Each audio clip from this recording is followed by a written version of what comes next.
Welcome to my final Better Call Saul Season 3 episode review video, as this is the Season 3 finale. Before I get into that, though, pretty important, if you aren't caught up to the point where I am at rewatching or watching Better Call Saul, or you're just not entirely sure, then you definitely need to take the initiative and pay attention to the episode's title, which of course I'll mention as well as put in the description. If that happens to be the case, you find that you're not caught up, it would be my recommendation that you don't watch this video any further to avoid any potential spoilers.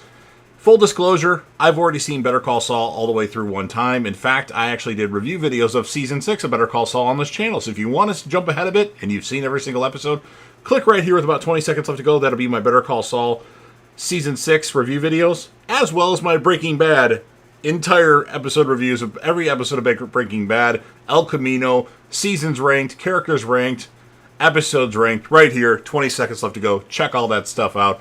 Better Call Saul is one of my favorite shows of all time. It's somewhere in between 12 and 6. So it's definitely one of my tops, possibly my 6th favorite show of all time. When I watched it before, I binged it until I got caught up with Season 6, so I want to let things resonate a bit. So I'm only watching like 1 to 3 episodes per week, and then we'll see where it lands. But again, I'm a big fan of the show, and I wanted to revisit it and do these detailed reviews. So with all that said, this will be Better Call Saul Season 3, Episode 10. The title of this episode is called Lantern, and this will be my review reaction recap after just finishing watching the episode. So we start out with a flashback. A young adult Chuck reads the adventures of Mabel to a younger Jimmy in a tent in their family's backyard in Cicero, Illinois. As he continues reading, the camera closes in on the gas lantern lighting the tent. Then we go to our current time. We follow up with what happened in the last episode when Kim got in the car accident. Kim is taken to a hospital following the car accident, and has her arm broken and put in a cast. So her arm is broken and it's put in a cast. A worried Jimmy comes to her hospital room. That night, the two return to the scene of the crash, where Jimmy tries to pick up the scattered Gatwood oil documents. Chuck confronts Howard and the other partners over his threat to sue the firm, noting that HHM could go bankrupt if the lawsuit proceeds. He suggests they put their disputes aside. Instead of accepting Chuck's offer of the handshakes thing, Howard tells the other partners to leave the room. In private, he calls out Chuck for putting his vendettas ahead of the firm's best interest. Howard hands Chuck a check for $3 million, the first of 3 installments, paid out of his own pocket, eliminating Chuck's leverage over HHM. Chuck is forced to watch as Howard announces his departure in front of the assembled staff, and Chuck leaves the building to an applause. Jimmy tends to Kim as she recovers at her apartment. While making her breakfast, Jimmy says that he plans to move out of Wexler McGill's office space and sublet the building. He blames himself for Kim's accident, feeling that the Mesa Verde address swap was the root cause of Kim's overworking herself. Kim replies that falling asleep at the wheel was a result of her own decisions and expresses her guilt for putting herself and other people in danger. Jimmy promises Kim that he will fix things.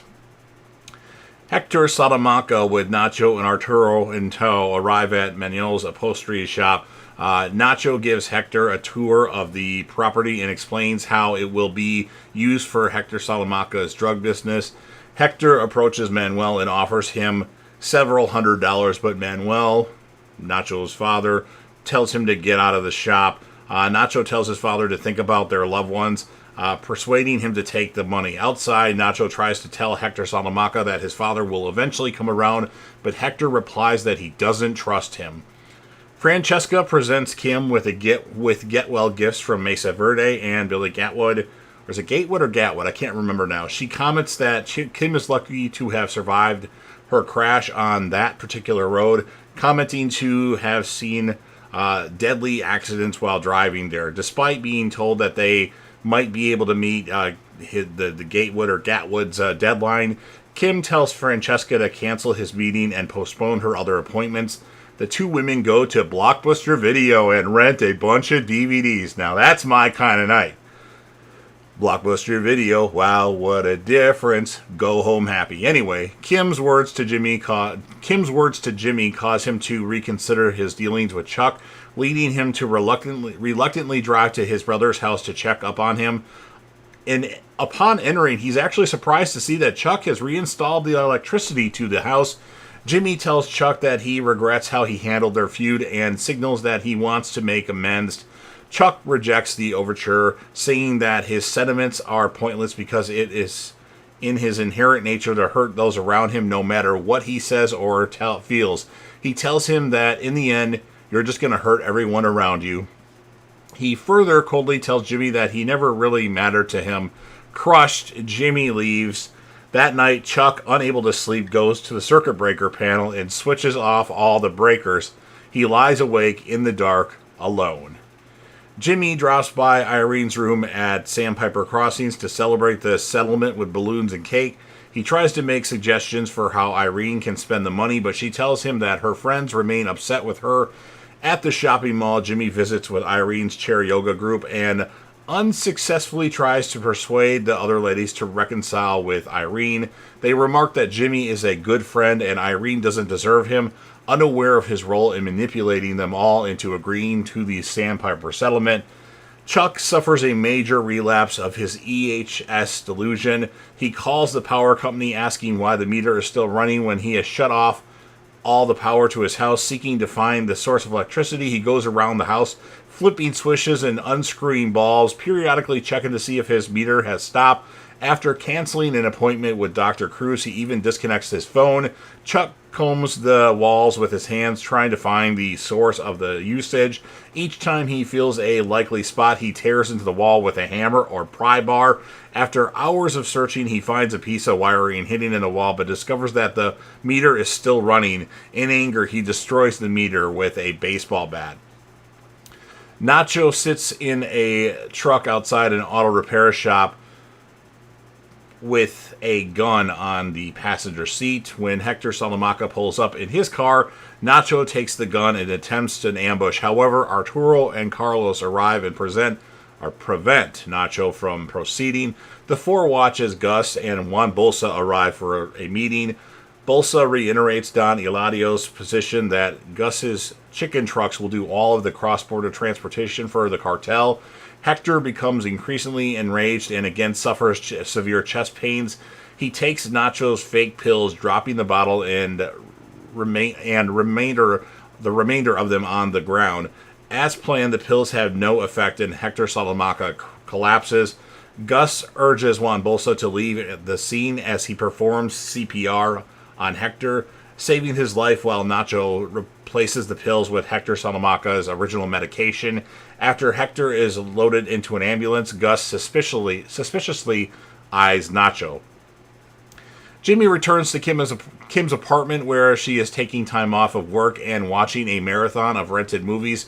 Jimmy reports that his efforts to fix the rift between Irene and her friends have kept ending in failure, with his efforts to put in good words for Irene having the opposite effect. Jimmy finally devises a way to do right by Irene, but tells Kim that I really, really don't want to do it. The following day, Jimmy shows up at Sandpiper Crossing to lead Irene's chair yoga group. Aaron Brill appears and demands to see Jimmy outside, where she confronts him about lying to his clients to get an early payday from the settlement.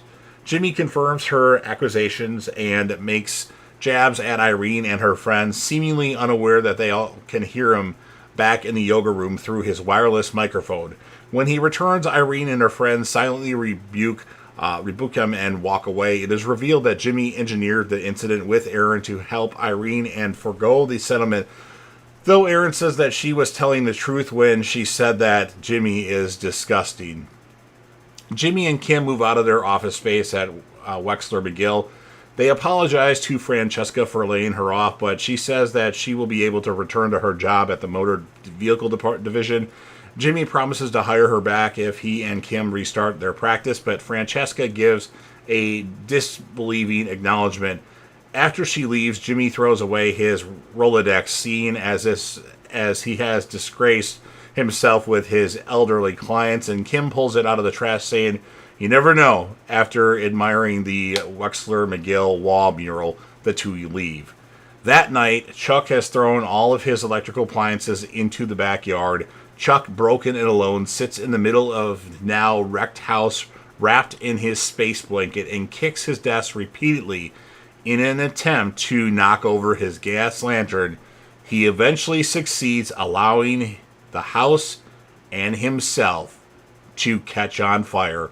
And that's what ends season 3 of Better Call Saul. So, crazy things in this episode. As far as my score, I'm going to give it a 9.0 out of 10. My characters of the episode, I have mentions for 4 of them. Chuck has his breakdown. His acting is so great. Michael McKean was amazing on this show. He's definitely the character of the episode. Special shout out to Irene, Kim Wexler for some things that she did, and then the acting by Hector Salamanca. I'm forgetting Mark Margolis or something like that, the actor's name, who recently passed away within the last year. He did good with his "I don't want the chicken man" thing. So I don't remember exactly what he said now, but the speech that he gave before he started having the issue. So, but Chuck, phenomenal. He is dead. For those of you that haven't seen season 4 yet, he is dead. He dies in the fire. He commits suicide, essentially. What a brutal thing. And then, like, you know, season 4 starts out with some stuff that goes into more of that. But pretty good finale of Better Call Saul. One of the best seasons of the show, in my opinion. So you've heard everything that I have to say. Now it's your turn. If you're a fan of Better Call Saul, Breaking Bad, or El Camino Breaking Bad movie, and you want to help me out with the YouTube algorithm, please make sure that you Hulk smash the like button, share the video with a friend, put this video on any one of your social media platforms.